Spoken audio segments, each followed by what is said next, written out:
Antra Antonija.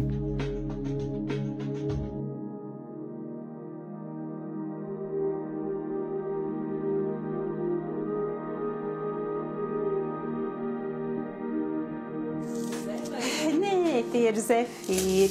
Tas ir maizes zefīrs.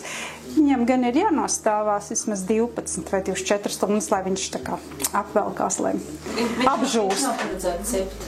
Nē, viņš ir gatavs, viņam tikai jānostāvās, un tad viņu apviļās pūdercukurā un puses zefīrs. Kad vēl strādāju pie puķiem, es nesu darbā cepumus, un tā kolēģis teica, nu labi, ir garšīgi. Bet vai tad tiešām ir laiks ar tādiem niekiem nodarboties, vai nekā citu nav ko darīt? Nu, beigās jau izrādās, ka nekam citam bez laika nepaliek, tikai tiem cepumiem. Augsta kvalitāte, izcila garša un māksliniecisks noformējums ir tās īpašības, kas raksturo mājražotājas Antras Antonijas ceptos konditorejas izstrādājumus. Pateicoties klientu labajām atsauksmēm, ātri ir iegūta popularitāte gan kocēnos, gan plašākā apkārtnē.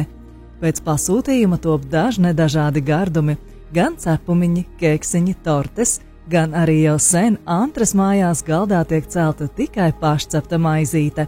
Aizvadītā gada lielākais piedzīvojums bijis dalība Latvijas televīzijas šovā Kūku kari, kurā Antra bija viena no finālistēm.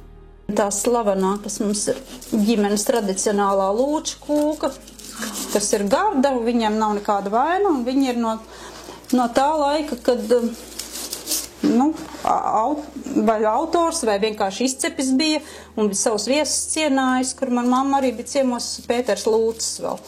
Nu, tas, kā zināms, ir kāda laiciņa atpakaļ. Un tad ir recepts, kas ir pašas izdomāts, arī izfunkcionēts, un tie gan ir cepumi vairāk. Ar kūkām man vēl priekšā.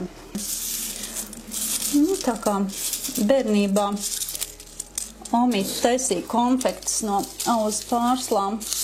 Traki garšīgi bija. Apgrauzdēja, un tad, ja gribēja mīkstāks, tad vēl pielēja saldo krejumu, bet varēja ēst tāpat arī tikai sviestiņā auzu pārslas un cukuru. Un tad atkarībā no tā traknuma daudzuma, tad varēja ēst ar karotēm vai gabaliņos. Tur nevar nodzīvot visu dienu. Bet man ļoti patīk mežā, un kas var būt foršāks kā brūkleņu lasīšana, vai ne?